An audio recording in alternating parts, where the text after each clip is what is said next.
जय हिंद दोस्तों, अभी हम जो है जमुई विधानसभा क्षेत्र में हैं और अभी हम जो है मांगो बंदर और गिद्धौर को जोड़ने वाला उसी सड़क पे है, जिस सड़क को देख के आपको ये अनुभव नहीं हो पाएगा कि हम सच में किसी सड़क पे खड़ा है। आपको इस सड़क पे आप जब चलेंगे तो आपको जो है वो तमाम जो वीडियो वायरल होते हैं जिसमें कहा जाता है कि ये सड़क नहीं ये बाबा सिर है, उसी प्रकार से ये सड़क का आपको दृश्य देखेगा वैसा ही आपको महसूस होगा।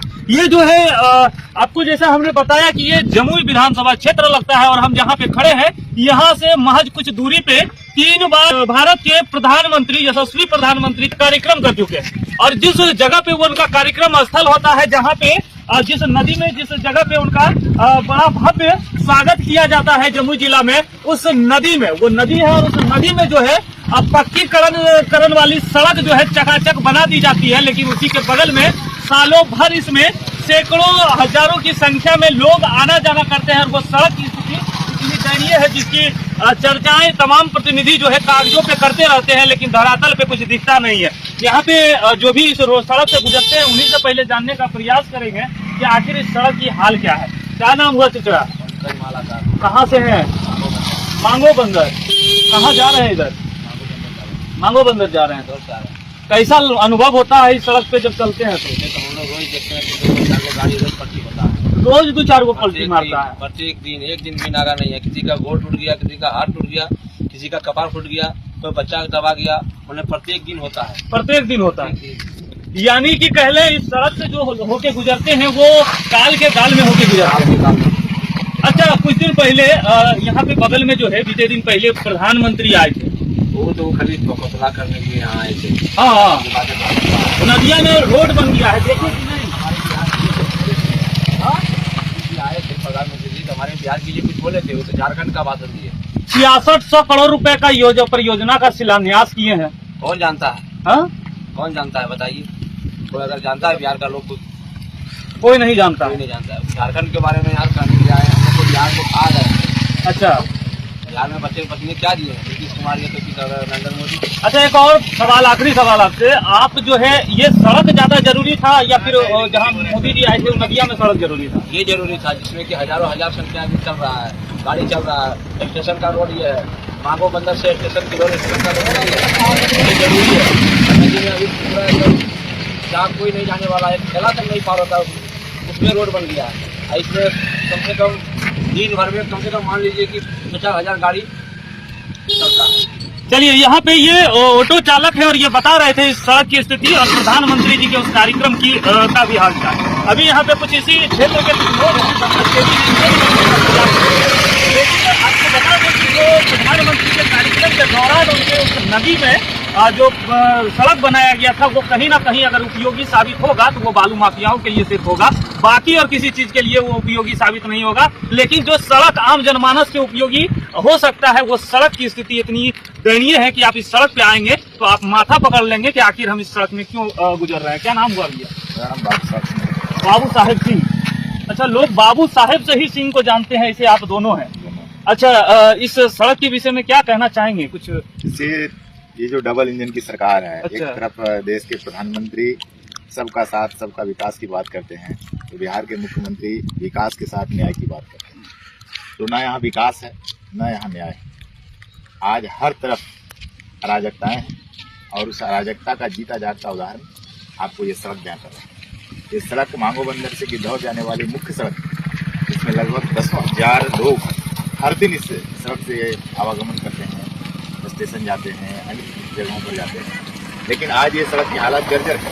लगातार इस पर हम लोगों ने लगातार इस पर सवाल उठाए कि ओवरलोडिंग की हालत, विकास के नाम पर लूट मचा हुआ है, भ्रष्टाचार मचा हुआ है। लेकिन आज कोई भी ना पदाधिकारी बोलने के लिए तैयार है और ना जननेता बोलने के लिए तैयार है। यहाँ से 2-3 बार देश के प्रधानमंत्री यहाँ पर आए, लेकिन जमीन को क्या मिला? कुछ भी नहीं मिला। 6600 करोड़ का शिलान्यास हुआ है। शिलान्यास नहीं हुआ, आपने उसमें 3 शब्द आया, लोकार्पण, उसमें शिलान्यास और उद्घाटन। शिलान्यास आज से 5 साल पूर्व उस समय के तत्कालीन रेलवे मिनिस्टर पीयूष गोयल जी आए। हमने देखा कि किस प्रकार से लाखों को भीड़ जुटा लिया गया और उसके बाद बोला गया कि यहाँ से झाझा से बटिया तक रेलवे लाइन जाएगी। आज रेलवे लाइन तो छोड़िए, एक पत्थर भी नहीं लगा।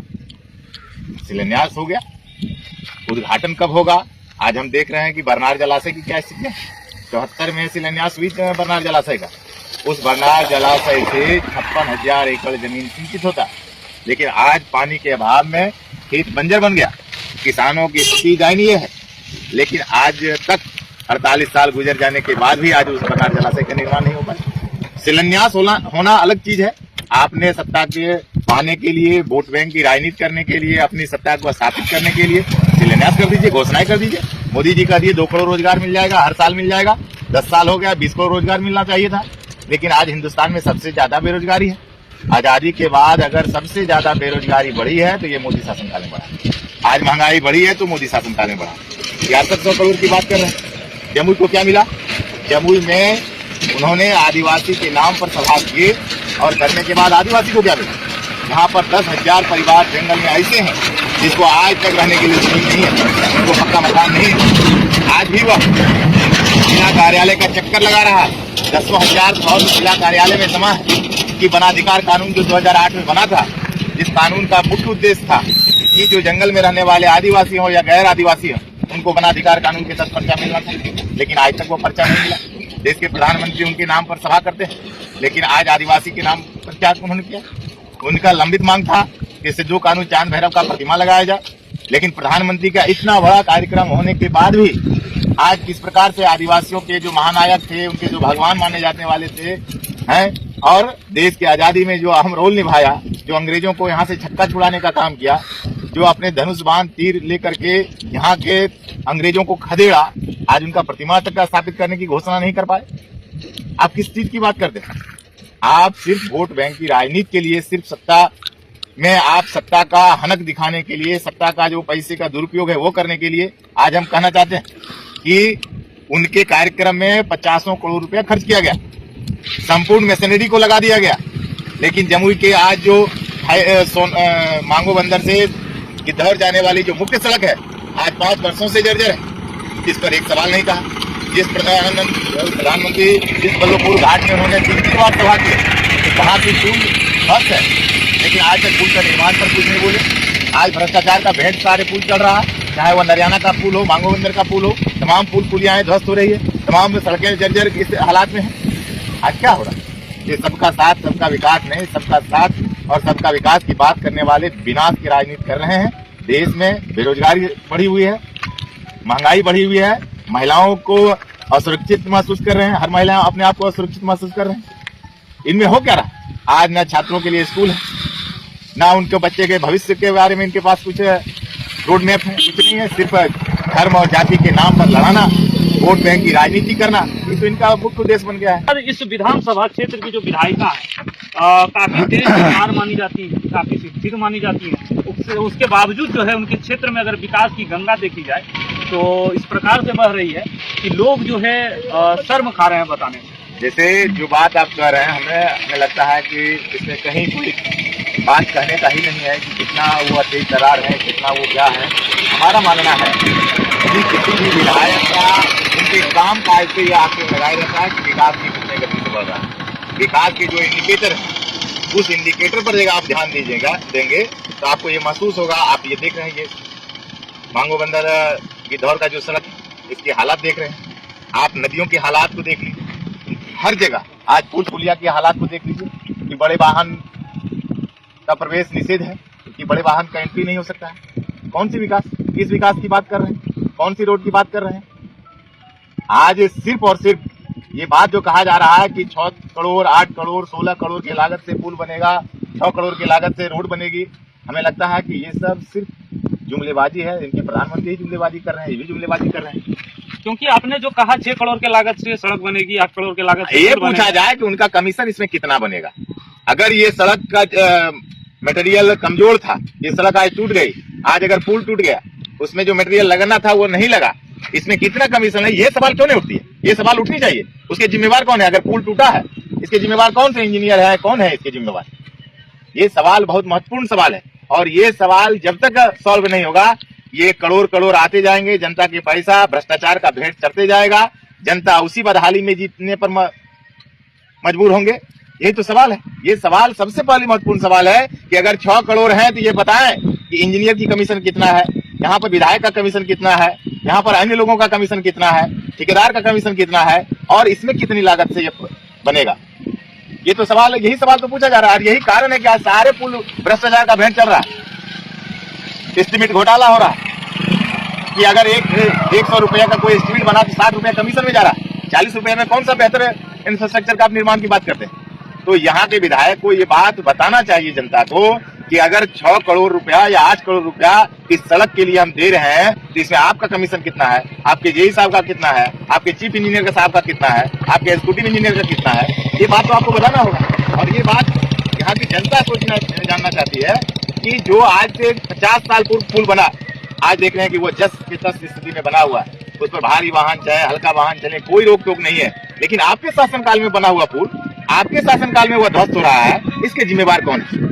और ये जनता जाननी चाहती है। जनता का यह पहला मांग है, रोड बने उससे पहले ये आपको बताना होगा कि देखिए इस एस्टीमेट में इतने इतने लोगों का कमीशन है और इस कमीशन के बाद जो रेस्ट पैसा बनेगा वो रोड बनेगा। तो ये उनको बताना होगा। यहाँ के मंत्री हैं, एक तरफ कहेंगे जाकर के कि हम चराए को चंडीगढ़ बनाएंगे, लेकिन आज देखिएगा वहाँ के आदिवासी बच्चे के घर को पढ़ने के लिए स्कूल नहीं है। जो 2010 में जो स्कूल सैंक्शन हुआ, आज उनके लिए वो स्कूल भी नहीं, आज स्कूल तक नहीं बना। बच्चे यहाँ से निकल कर जाते हैं जिला मुख्यालय में, सड़क पर कॉपी किताब स्लेट पेंसिल लेकर के बैठते हैं, कहते हैं कि आप यहीं पढ़ेंगे। यही तो जम्मू के हालात है।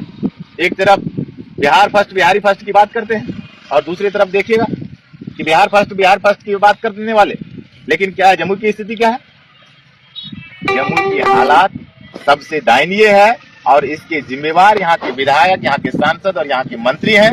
2025 के चुनाव में इन सारे लोगों से एक एक सवाल का जवाब दिया जाएगा। ये बात यहाँ की जनता ने अपना मन बना दिया।